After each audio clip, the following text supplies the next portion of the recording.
العزة عما يصفون وسلام على المرسلين والحمد لله رب العالمين. اللهم صل على سيدنا محمد وعلى آل سيدنا محمد وبارك وسلم.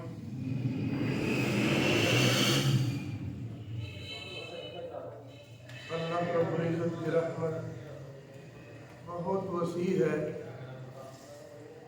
اللہ رب العزت کی رحمتوں کی کوئی انتہا نہیں. بے حد و بے حساب اللہ رب العزت کی رحمتیں ہیں، لیکن اس کے باوجود بعض دفعہ ایسا ہوتا ہے کہ بندے اللہ رب العزت کی رحمت سے مایوس ہو جاتے ہیں، نا امید ہو جاتے ہیں. حالانکہ اللہ رب العزت نے ارشاد فرمایا ہے کہ تم میری رحمت سے نا امید نہ ہونا.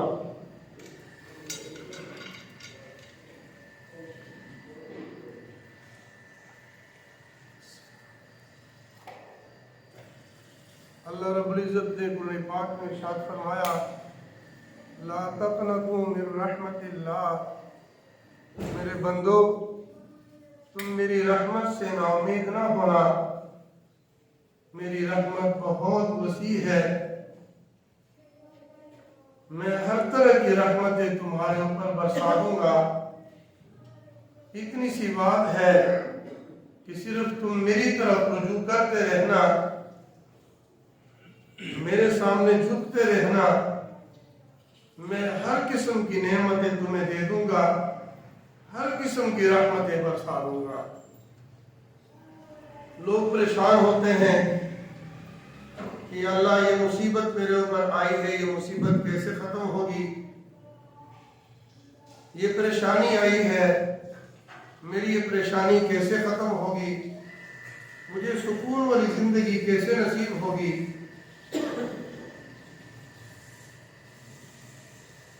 میرے بیٹے کی شادی نہیں ہو رہی،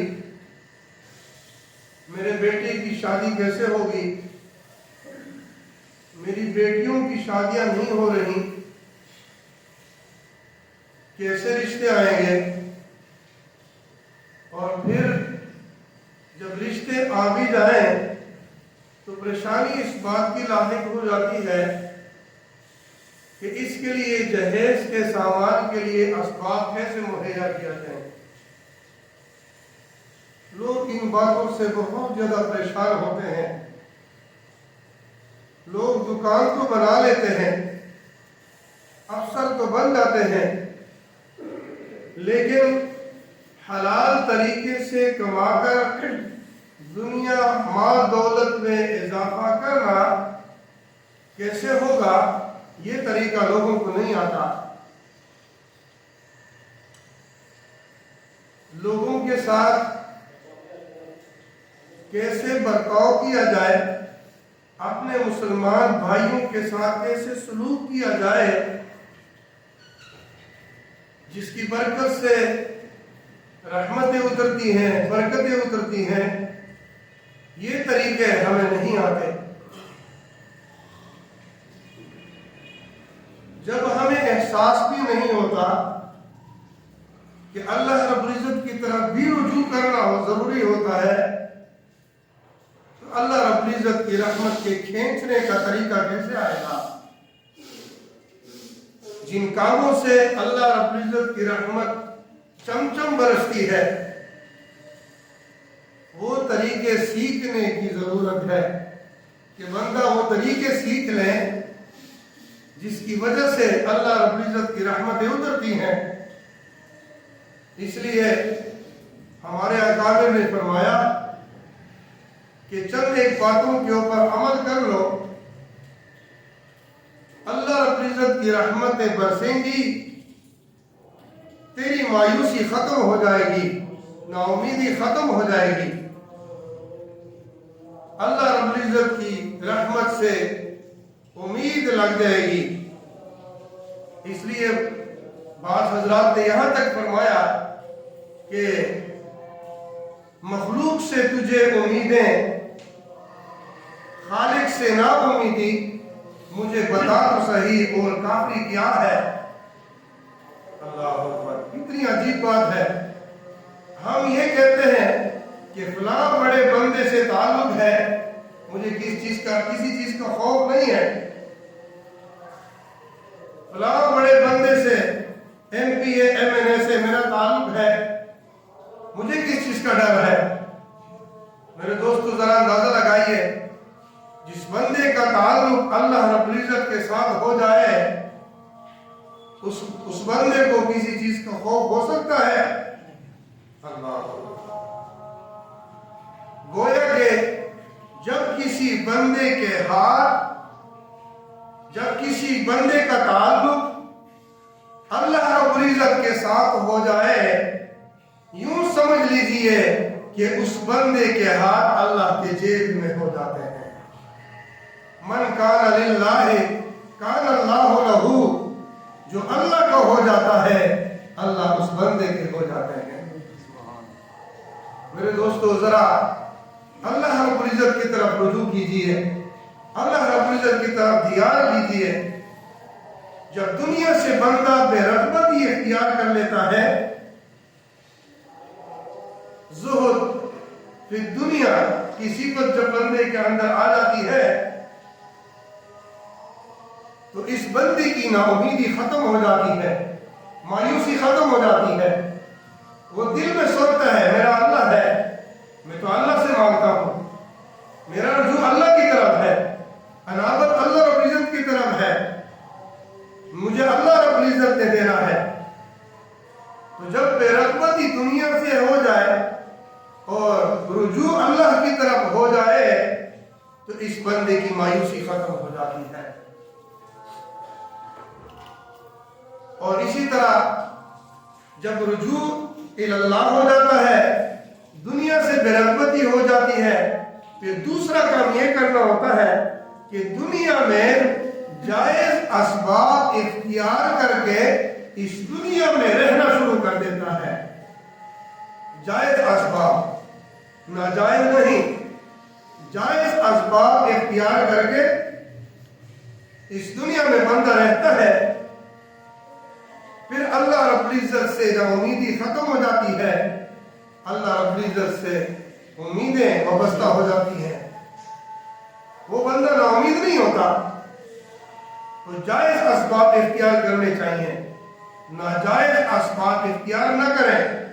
بعض لوگ کہتے ہیں کہ جی میرے پاس پیسے نہیں ہیں، میں بینک سے لون لے لوں گا، سودی پیسے لے لوں گا، سود کے اوپر پیسے لے لوں گا، پھر بعد میں ادا کر لوں گا۔ حالانکہ اس کو سود کی نحوست کا پتہ ہی نہیں ہوتا کہ سود کی نحوست کیا ہے۔ سب سے کم ترین نحوست اور سب سے چھوٹا گناہ سود کا یہ ہے کہ گویا کہ جو بندہ اپنی ماں کے ساتھ اپنا منہ کھانا کر دے۔ کتنی عجیب بات ہے۔ اور لوگ آرام سے سود لے لیتے ہیں، ان کو پرواہ بھی نہیں ہوتی کہ میں نے کیا کیا ہے۔ حرام پیسے جیب میں ڈال کر اسی سے کاروبار کرتے ہیں، اسی سے اپنی بیٹیوں کے لیے، اپنے بیٹوں کے لیے جہیز کا سامان یا جو بھی چیزیں ہوتی ہیں وہ خرید کے اپنے گھر لے آتے ہیں۔ حرام کی چیزیں گھر آتی ہیں۔ تو ناجائز اسباب اختیار نہ کریں، جائز اسباب کو اختیار کر کے دنیا میں زندگی گزارے، پھر دیکھنا اللہ رب العزت کی رحمتیں کیسے برستی ہیں اور مایوسی بندے کی کیسے ختم ہوتی ہے۔ اور جب جائز اسباب بھی اختیار کر لے تو اگلا کام یہ بندہ یہ کرتا ہے، تیسرا کام کہ یہ بندہ پھر اللہ رب العزت سے دعائیں مانگتا ہے، یا اللہ اسباب اختیار کرنا یہ میرا کام تھا، یا اللہ اب آپ اپنی رحمتیں برسا دیں گے، یا اللہ یہ رحمتیں برسانا یہ کام آپ کا ہے، دکان میں نے بنا لیا ہے، یا اللہ اب گھر کو متوجہ کرنا یہ آپ کا کام ہے۔ میں نے پڑھ تو لیا ہے، ایجوکیٹڈ میں بن گیا ہوں، ساری تعلیم میں نے حاصل کر لی ہے، یا اللہ نوکری دینا تو آپ کا کام ہے، یا اللہ نوکری تو آپ دلوا دیجیے۔ اس دنیا میں جب میری زندگی گزارنی ہے تو ضرورت کی چیزوں کی ضرورت ہوتی ہے، تو یا اللہ وہ ضرورت کا سامان بھی آپ عطا فرما دیجیے۔ تو اللہ رب العزت کے سامنے دعا مانگنا، جس بندے کو دیکھ لو کہ کثرت سے دعا مانگتا ہے، یہ اس بات کی علامت ہے کہ اس بندے کو اللہ رب العزت سے قریب کا تعلق ہے۔ جو بندہ اللہ رب العزت سے دعائیں مانگتا ہے، اس بات کا ثبوت ہے، اس بات کی علامت ہے کہ اس بندے کا تعلق اللہ رب العزت کے ساتھ زیادہ ہے۔ اور جب یہ دعا مانگے تو قبولیت کے یقین کے ساتھ مانگے کہ اللہ رب العزت قبول فرمانے والے ہیں۔ یہ نہیں کہ بندہ یہ سوچے کہ نہیں میرا اللہ رب العزت کیا قبول کرے گا، میں تو گناہگار بندہ ہوں۔ نہیں، یہ نہ سوچے کہ میں گناہگار ہوں، میری دعا اللہ رب العزت قبول نہیں فرمائیں گے۔ نہیں، دعا کی قبولیت میں یہ شرط اللہ رب العزت نے لگائی ہی نہیں ہے کہ داڑھی والا مانگے بغیر داڑھی والا نہ مانگے، نیک بندہ مجھ سے مانگے برا نہ مانگے، گناہگار نہ مانگے، عالم مانگے جاہل نہ مانگے۔ نہیں، یہ شرط اللہ رب العزت نے لگائی ہی نہیں ہے۔ جو بندہ ہو، اللہ رب العزت کا بندہ تو ہے نا، اگر اللہ رب العزت سے نہیں مانگے گا وہ کس سے مانگے گا؟ اللہ فرماتے ہیں کہ حرم پاک میں ایک بزرگ تشریف لے گئے تھے تو ایک شاگرد بھی ساتھ دیا تھا۔ فرماتے ہیں کہ جب حج مکمل ہو گیا، اوپر سے آواز آئی کہ اللہ کے بندے تیرا حج قبول نہیں ہے۔ اب یہ آواز ایک بزرگ نے تو سن لی، لیکن ساتھ اس کے شاگرد نے بھی یہ آواز سن لی۔ تو اس شاگرد نے اپنے استادوں سے پوچھا کہ حضرت آپ نے یہ آواز سن لی؟ کہا جی بیٹا میں نے یہ آواز سن لی۔ شاگرد نے کہا کہ استاد جی آپ پھر حج کے لیے آتے کیوں ہیں؟ میں تو آپ کو بار بار دیکھتا ہوں، آپ ہر سال حج کے لیے آتے ہیں۔ تو بزرگوں نے فرمایا کہ بیٹا تم نے تو آج یہ آواز سن لی، میرے 40 سال گزر گئے، 40 سال تک حج کے لیے آ رہا ہوں اور 40 سال سے یہ آواز میں سن رہا ہوں کہ میرے بندے تیرا یہ حج قبول نہیں ہے۔ میں تو 40 سال سے یہ آواز سن رہا ہوں۔ پھر اس شاگرد کو اور زیادہ حیرانی ہوئی، کہنے لگے استاد جی پھر آپ آتے ہی کیوں ہیں؟ تو ان بزرگوں نے عرض کیا، فرمانے لگے کہ بیٹا مجھے کوئی اور در تو بتاؤ کہ اس در میں میں چلا جاؤں، اس در سے میں مانگوں۔ یہی در تو ہے، اس در میں ہی میں نے آنا ہے، اس در سے ہی میں نے مانگنا ہے۔ فرماتے ہیں کہ اوپر سے آواز آئی کہ میرے بندے تیرا یہ حج بھی قبول ہو گیا، پچھلے 40 سال سے جو اب حج کے لیے آ رہے ہیں میں نے ان حجوں کو بھی قبول کر دیا ہے۔ تو میرے دوستو یہ نہ کہیں کہ میری تو کوئی سنتا ہی نہیں، میری تو اللہ رب العزت کو دعا قبول ہی نہیں کریں گے۔ نہیں، قبولیت کے یقین کے ساتھ اللہ رب العزت سے مانگے، نا امیدی ختم ہو جائے گی، مایوسی ختم ہو جائے گی۔ اور جب یہ کام بھی کر لیتا ہے، اس کے بعد اگلا کام بندہ یہ کرتا ہے کہ بندہ پھر صبر کے ساتھ زندگی گزارتا ہے۔ یا اللہ میں دعائیں بھی تو آپ سے مانگتا ہوں، یا اللہ بے رغبتی بھی تو دنیا سے میں نے کر لی ہے، رجوع بھی تو آپ کی طرف کر رہا ہوں، یا اللہ جائز اسباب بھی میں نے اختیار کر لیے ہیں، یا اللہ دعائیں بھی تو آپ کے سامنے مانگتا ہوں، یا اللہ تو میں صبر کر کے آپ کے سامنے بیٹھ بھی رہا ہوں، یا اللہ میری مایوسی ختم فرما دیجیے۔ جب بندہ صبر کرتا ہے، اللہ رب العزت کی معیت اس بندے کے ساتھ شامل ہو جاتی ہے۔ اللہ فرماتے ہیں ان اللہ مع الصابرین، میرے بندے میں تو صابرین کے ساتھ ہی تو ہوتا ہوں۔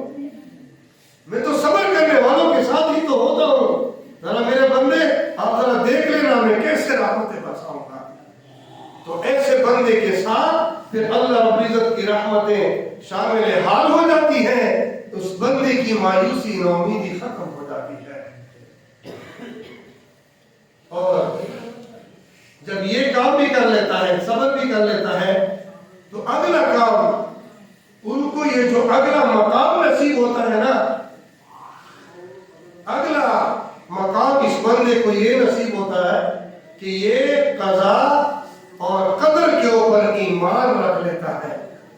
میرے دوستو، یہ ولایت کے مقامات میں سے ایک مقام ہے کہ بندے کو نصیب ہوتا ہے. بندہ تقدیر کے اوپر راضی ہو جاتا ہے. بندہ یہ بات کہتا ہے، یا اللہ تیرا فیصلہ مجھے منظور ہے، اور یا اللہ میں آپ کی تقدیر کے اوپر راضی ہوں. اب اس بندے کے اوپر غم آتا ہے، پریشانی آتی ہے، مصیبت آتی ہے، خوشی آتی ہے، جو اس کے ساتھ ہوتا ہے، جو حالات بھی آئے گے نا، یہ بندہ راضی ہوتا ہے. یا اللہ تیرا غم بھی مجھ کو عزیز ہے کہ وہ تیری دی ہوئی چیز ہے.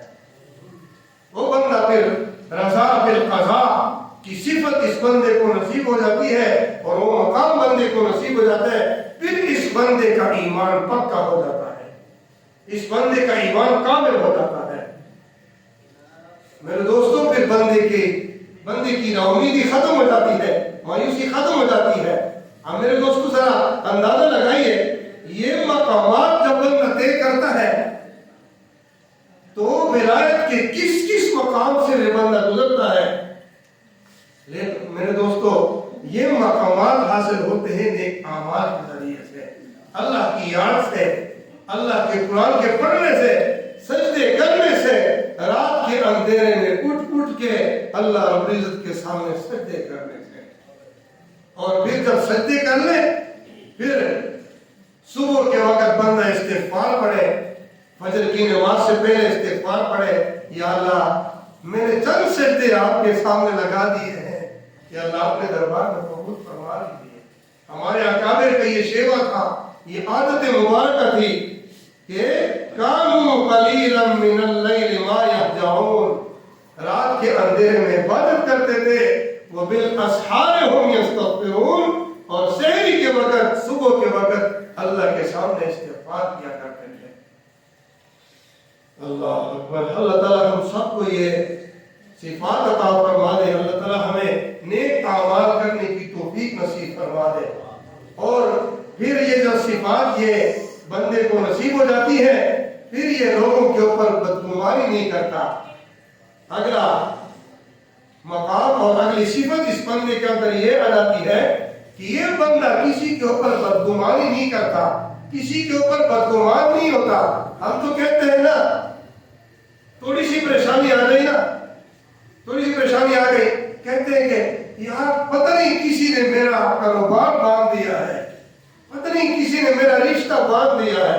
اور بھائی کسی نے کچھ نہیں باندھا، سارا ہمارے اعمال کا، یعنی اس کا اثر ہے، بدعمالیوں کا اثر ہے کہ اس کی وجہ سے ہم پریشان ہوتے ہیں. کبھی اس کا اثر کاروبار میں ظاہر ہوتا ہے، کبھی رشتے نہ آنے کی وجہ سے ظاہر ہوتا ہے، کبھی بیماریاں آ جاتی ہیں، کبھی کوئی پریشانی، کبھی کوئی پریشانی. کسی نہ کسی پریشانی میں بدعمالیوں کا اثر ظاہر ہو جاتا ہے. تو بدگمانی نہ کرنا، نیک گمان کرتے رہنا، اللہ رب العزت کی رحمتیں برسیں گی. اور اگلا کام اور آخری کام، بندہ یہ سوچے کہ اللہ رب العزت کے جو اسماء حسنہ ہے، اللہ رب العزت رحیم ہے، اللہ رب العزت رحمان ہے، اللہ رب العزت غفور ہے، اللہ رب العزت تواب ہے، غفار ہے، مالک الملک ذو الجلال والاکرام ہے، حکیم ذات ہے، علیم ذات ہے، سمیع ذات ہے، سلام ہے، مہیمن ہے، متکبر ہے. یہ اسماء حسنہ ہے.